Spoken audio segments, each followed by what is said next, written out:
मेरे प्रिय दर्शकों नमस्कार।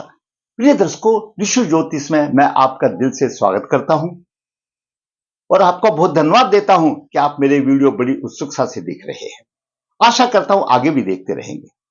ऋषि ज्योतिष लगन कुंडली से वीडियो बना करके आपका मार्गदर्शन करता है। ठीक भविष्य के लिए तो वर्क कुंडली भी देखना अनिवार्य है। ऋषि ज्योतिष नर्मदा जी के तट के नजदीक है। यहाँ पर काल सर्पदोष पितृदोष की पूजा की जाती है। जो इच्छुक है संपर्क कर सकता है। ऋषि ज्योतिष हास्य पत्रिका लिखता है, निचोड़ देता है, आपका पूरा जीवन का मार्गदर्शन कर देता है। जो इच्छुक है संपर्क कर सकता है। आज हम एक कन्या की कुंडली में, जिसकी आयु लगभग 23-24 साल की हो गई है, उसकी कुंडली में हम अशुभ योगों पर विचार करेंगे। क्या क्या अशुभ योग है दर्शकों? ये कुंडली है, ये लगन का भाव है। लगन का भाव है, ये कुंडली है। अगर आपके लगन में यहां पर शुक्र है और शुक्र कहीं पर भी कुंडली में पीड़ित है तो वह अवैध संबंध हो सकते हैं, विवाह में परेशानियां आ सकती हैं, कुछ भी हो सकता है। और लगन में जैसा कि मैंने पहले भी बताया, कर्क और वृश्चिक राशि का शुक्र है। अगर वो पीड़ित नहीं है तो उसका अच्छा दाम्पत्य सुख मिलता है, साधारण तौर पर मजे आ जाते हैं। लेकिन अगर लगन में शुक्र हो और शनि या राहु से पीड़ित हो तो प्रेम प्रसंग बन जाता है। मंगल भी साथ में आ जाए तो मंगल ऊर्जा है और साहसी हो जाते हैं तो बच्चे गलत कदम उठा सकते हैं, उठा लेते हैं। दूसरा, गुरु राहु का चंडाल योग। दर्शकों, गुरु राहु का चंडाल योग काल सर्प योग से भी अशुभ है। दर्शकों, वैदिक ज्योतिष में राहु एक छाया ग्रह है जो समाज की सीमा को तोड़ने के लिए प्रेरित करता है। वैष्णव की विशाल इच्छाओं को पूरा करने के लिए व्यक्ति को तैयार करता है, मतलब अशुभ कर्म करने के लिए उसको बाध्य कर देता है। राहु सभी सांसारिक जो इच्छाएं हैं, लालच है, प्रत्येक प्रकार की भूख, चाहे जवानी की भूख हो, प्रतिनिधि करता है। दूसरी तरफ गुरु ज्ञान है, अच्छी शिक्षा, उदारता का प्रतिनिधि करता है। व्यक्ति को बुद्धिमान बनाता है, परोपकारी बनाता है, धनी बनाता है, शिक्षित बनाने की भूमिका निभाता है। और जब गुरु के साथ राहु चंडाल योग हो जाता है तो गुरु बेबस हो जाता है। और यह सामान्य योग नहीं है। गुरु एक राशि पर 13 वर्ष रहता है और राहु 1.5 वर्ष रहता है। ये कितने पीरियड पर रहते हैं, कितना वो इफेक्टिव होता है, वो कुंडली में बताया जाता है, क्योंकि एक राशि में ही आ जाते हैं। दोनों ग्रह की अलग अलग विशेषताएं हैं। राहु ले लेता है अच्छाई को और गुरु देने वाला है, और जब दोनों मिल जाते हैं सब कुछ बराबर आ जाता है। गुरु राहु का चंडाल योग अगर द्वादश भाव में हो तो द्वादश भाव वैवाहिक सुख में एक अच्छी भूमिका निभाता है। सहवास सुख है। आपकी शादी हो गई और आपको सहवास सुख नहीं मिला तो शादी तो अधूरी है, कोई फायदा नहीं हुआ शादी होने का। तो द्वादश भाव में राहु और गुरु अगर है तो वैवाहिक जीवन में कलह करता है, त्याग की भावना आ जाती है, शादीशुदा जिंदगी में उथल उठाव आ जाते हैं। ऐसे लोगों के अवैध संबंध बनते हुए देर नहीं लगती और चरित्र संबंधी दोष आ जाता है और वैवाहिक जीवन नरक तुल्य बन जाता है। 12वां भाव मोक्ष का भाव भी है, सेवा सुख का भी भाव है और विदेश का भी भाव है और शत्रु से नुकसान का भी है। अगर मंगल का भी प्रभाव हो उसमें तो जेल, कारावास या कोर्ट कचहरी या किसी प्रकार का दंड भी आ सकता है। गुरु मोक्ष का कारक है। द्वादश भाव में गुरु हो तो मोक्ष दिलाता है और गुरु शिक्षा देने वाला होता है। द्वादश भाव खर्च का है। हम ऐसे ज्ञान को जितना खर्च करेंगे उतने ही ज्ञान की बढ़ोतरी होगी, शुभ माना जाता है। परंतु राहु साथ में है, शिक्षा में रुकावटें, अनवसर इधर की बातें सोचना, कानूनी कार्रवाई में फंसना। और दर्शकों अगर पुरुष जातक है और जिसके यहां पर राहु और गुरु है, उसको वोमन और वाइन यानी स्त्री, दूसरी स्त्री और शराब से बिल्कुल बचना चाहिए, सत्कर्म करना चाहिए। वहीं पर कन्या है तो उसको एक एक कदम फूंक करके चलना चाहिए, अकेले कहीं जाना नहीं चाहिए, धार्मिक प्रवृत्ति में अच्छा ध्यान लगाना चाहिए, तो उसका जीवन सफल हो सकता है। उन चीजों से सबसे बचना चाहिए। बच्चे सब पहचान जाते हैं जब आपस में मिलते हैं तो कौन आदमी कैसा है। ऐसे गलत कदम उठाने से दूर बचना चाहिए।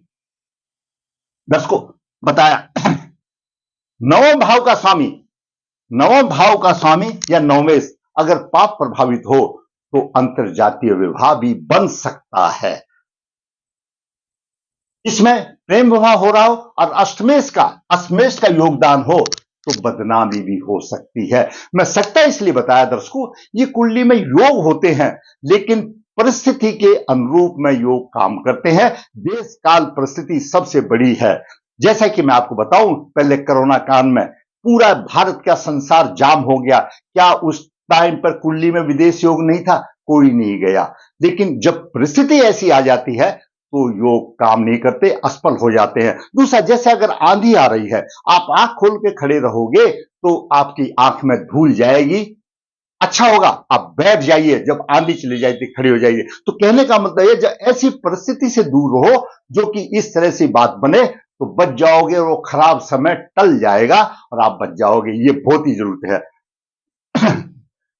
अब बात करते हैं नवास की भी। आज मैंने नवास भी बनाया संबंधित कुंडली का। अगर गुरु अपने ही नवास में है तो दो विवाह हो सकते हैं या दो संबंध भी हो सकते हैं, और गुरु उच्च का हो तो कई विवाह या कई संबंध हो सकते हैं। मंगल व शुक्र एक दूसरे के नवास में, मंगल शुक्र के नवास में है और शुक्र मंगल के नवास में है, तो एक दूसरे के नवास में हो तो पुनर्विवाह भी हो सकते हैं। और गुरु चांडाल का योग जो यहां पर द्वादश भाव में है, अनैतिक संबंध कोई गिनती नहीं बना सकता है। ध्यान रखना चाहिए। इतना जो मैंने आपको बताया। अब दर्शकों बात करते हैं, परिस्थिति पर ध्यान नहीं दिया तो बदनामी भी होगी और जीवन नरक तुल्य बन जाएगा। 23-24 साल की कन्या है, मैंने तारीख आज नहीं लिखा, ओरिजिनल कुंडली है। जन्म के समय पर करक लगन उदय हुआ, करक लगन के 22 डिग्री है, शुक्र वहीं पर 16:35 लेकर विराजमान है। द्वितीय भाव में सूर्य 18 डिग्री 34 मिनट लेकर के है, और तृतीय भाव में बुध उच्च राशि में 11:45 है, और छठे भाव में मंगल 4 डिग्री और केतु 8 डिग्री 43 मिनट है, और नवम भाव में चंद्रमा 10:53 है। लग्नेश है, नौ भाव में धार्मिक है, भगवान की पूजा करने वाली। लेकिन भाई यहां पर गड़बड़ आ गई।